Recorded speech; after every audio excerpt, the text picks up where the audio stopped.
Well, we are here with John Clayton, the well-known creator of the Does God Exist ministry. And John, I wonder if you could just tell us a little bit about how this ministry got started for you. It's been going how many years now? 43 years. 43 years. Okay. So how did you start that? What were the circumstances that made you feel compelled to start that, and the circumstances surrounding that? Anything you want to say about that? Well, the history of it started with the fact that I was raised by parents who were atheists. I tell people I was an atheist for the same reason most of them are whatever they are religiously, because that's the way I was raised. And I became a very active atheist. Worked with Madeline O'Hare.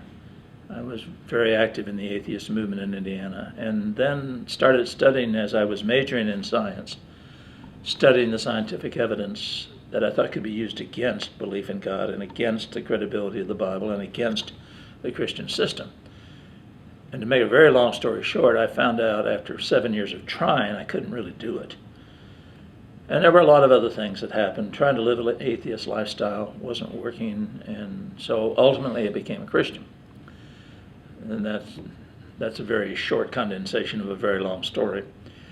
I started working with the congregation in South Bend, Indiana, which was a mission field, and I wanted to do something, and yet I didn't see how I could ever do anything. I didn't know anything about the Bible. I never saw a Bible until I was in teenage years, at least, and never been in a Bible class, knew absolutely nothing, except what I had studied myself and what I had studied to prove the Bible wrong. And there was a teenage group in the congregation, and I was teaching in the public schools in South Bend at James Whitcomb Riley High School, which is an inner city high school, and was very close to the church building. So I decided, well, nobody wants to work with the teenagers, so I'll work with the teenagers because that's how I make my living too. And I found, because you were a school teacher. I was a school teacher, and nobody else wanted the kids, so I got involved with the kids. And my wife and I worked with the teenagers and got a very active group because I knew what they were up against.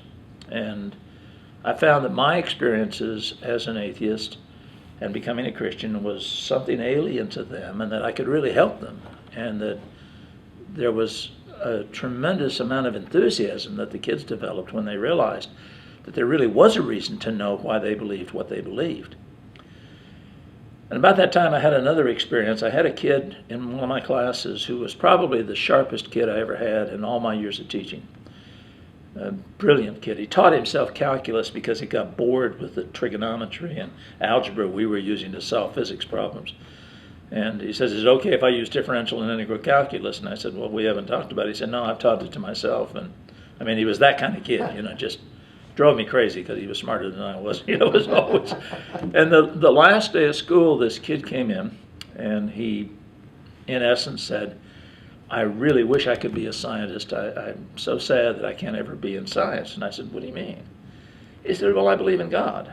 And I said, so? He said, well, I don't want to give up my faith. And I had never realized that was an issue for kids. And so I decided, well, I'm going to put together a series of classes on how we can know there's a God. And I did that, and I got some pretty good response from the kids, and then the adults wanted to hear it, so I taught it to the adult class. And there was a guy from Logansport, Indiana, that visited one day, a preacher there, and he asked me if I could put together a one-shot presentation for a youth rally they were having. And I said, yeah, sure. So I worked up, this is way back, opaque projector. Yeah. Probably most people don't even know what that is, but it was even before overheads. But anyway, I worked up this presentation and did this presentation. And there was a man by the name of Virgil Lawyer there, who was a dean, I think, at Harding University. And he asked me if I could come down and make the presentation at Harding University. They were having a Thanksgiving workshop. So I said, sure, so I did. And there was a guy there from named James May, who was from Newport, Arkansas, and he wanted me to come there and do a lectureship in Newport, Arkansas. And I said, well, I can't do that. And he said, why not? And I said, because I teach school full time. And one of the things that had happened during that time was that when I was at Harding, I was put in a hotel room or in a dorm room at Harding University for that lectureship with a guy named Chuck Lucas, who was involved in what later became the Crossroads movement, and a young man by the name of David Gatewood, whose father was Otis Gatewood, who I knew something about at Michigan Christian University. And they had kept me up for a couple of hours talking about the ministries they were going to do, and Chuck had this ministry about going on the beaches in Florida during spring break and trying to reach college students on spring break. And I thought, well, that's pretty nuts, but that's glad to know somebody can think like that. And David, I believe, was talking at that point about a printing ministry. And then Chuck turned to me and he said, well, what's your ministry? And I said, I teach school, I don't have a ministry. And he said, you got to have a ministry. He said, what you're doing has to be a ministry. And I sort of filed that experience. I mean, he kept after me about 2 hours, and I sort of filed that experience. But then when this thing happened in Newport, Arkansas, and I saw kids responding to me, I thought, these kids have got a problem here. Their parents don't understand what they're up against. And I do, because I'm teaching school. So maybe I'll start preparing materials to try and reach out to them. And I had no notion of making it a full-blown ministry. But I wrote a 3-lesson correspondence course, and we ran it off on a ditto machine. That was a machine that printed in purple. Some of the real old-timers will remember that. And I offered this thing. This was in 1968.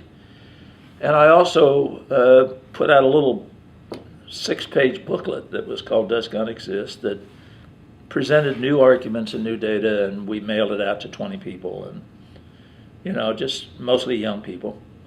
But we kept seeing positive response. And from that lectureship in Newport, Arkansas, there were 5 or 6 people that asked me to come to their congregations.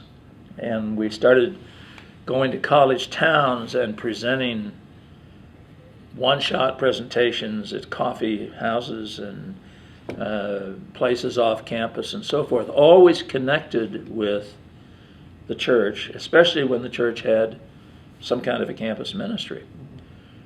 And at the end of the first year, we had like 30 places we had been, and at the end of the second year, we went 52 consecutive weekends. And I still had no idea of doing this as any kind of a ministry that was going to last. I was teaching school full time. But my wife encouraged me, and there were many people in the Brotherhood that encouraged me. And I had some advice from people who shaped the way I thought. Betsy Baxter, who is a very famous person from that period of time, came to me one time and he said, John, I want to tell you a secret. With what you're doing, don't put yourself at the mercy of the brethren. And my wife said to me, I like that. She said, I hope you'll keep teaching school because I don't want our income to be dependent upon this. And I determined that. So our ministry, I've never been paid a salary and never intended to be, but it never became a situation where we needed income. And that helped me because atheists could not say, well, the only reason you're doing this is because of the money you make. So the ministry started expanding logarithmically at that point. And there were some one of my favorite funny stories, Ira North and I crossed paths one time, and he knew about what I was trying to do, and he said, there's a secret you need to remember. And I said, really, what's that? And he said, no, you got to really pay attention to this. And I said, really? What is this, Ira? He said, you've got to be sure you do what I'm saying. And I said, okay, Ira, what is it? He said, just remember this. You can't out-puke a buzzard. And I've tried to obey that, to stay out of the fights and out of... I'm not saying I have all the answers. I'm not saying my understandings are perfect, but I do know things that kids are faced with, and I believed at that time I did have some answers that could help kids. And we saw some positive results. And I also was amazed because there were people who saw what I was doing and financially said, I like what you're doing, I think you need to continue doing it, here's some money to help you with this. So we have never solicited money, we've never charged a church for anything like, or never sold materials at a profit. We loan materials at our cost, and somehow the money's always been there. And by 1972, and there's an interesting story here, by 1972 we were doing 400 presentations a year. I would leave school on a Friday night, get on an airplane, fly somewhere, do a program, fly back late Sunday night, and then go back into the classroom on Monday morning. Looking back on it now, it was crazy, but there was a challenge there, and I could see God working in things and felt like it was something that He really wanted me to do. My wife and I had decided we would not get in debt in the program more than the value of our house. That has sort of been our agreement. And we put out a series of 16-millimeter films. You remember the films that were on reels like this? Well, we put out a series of those, and that's another long story, but it cost us some money to do this. And one of the elders in the church in South Bend loaned us enough money to do it. But when we looked at our total indebtedness, it was about the value of our house, which at that time was $20,000.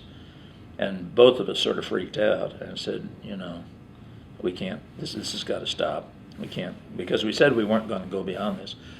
So I canceled all the lectureships that I had, and I said, okay, I'll get a job and try to pay this off. And the very day that decision was made, I got a call from the National Science Foundation, and they said, we want you to go to Bozeman, Montana for a teacher's training program with the National Association of Geology Teachers under the NSF. We want you to take the program, and then we want you to teach in the program. We want you to do that for the next 3 summers. And I said, what will that pay in addition to my expenses? And the amount was just about exactly what we were in debt. And it's one of those da-da-da-da-da type of things.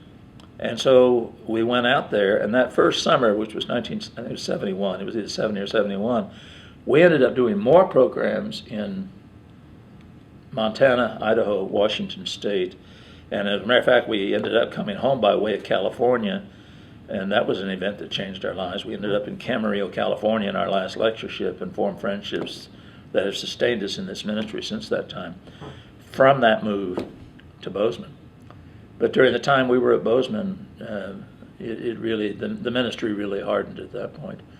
And we had, that's the last time we've had to do that. Ever since then, we've had people help us financially. We've had some congregations unsolicited say, here, we want you to do this work.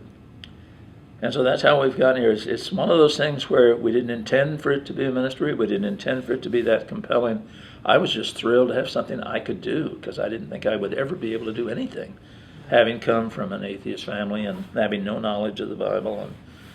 And but I've had some enormous help. The Lord sent some people to me that I've mentioned a few of them. But I had people like J.D. Thomas at Abilene, who was the head of the Bible department at that time, and every time I messed something up, he would write me and say, John, you don't understand this properly. Here's what you need to understand. And so I had people who were kind and helpful and supportive, and that was part of it too.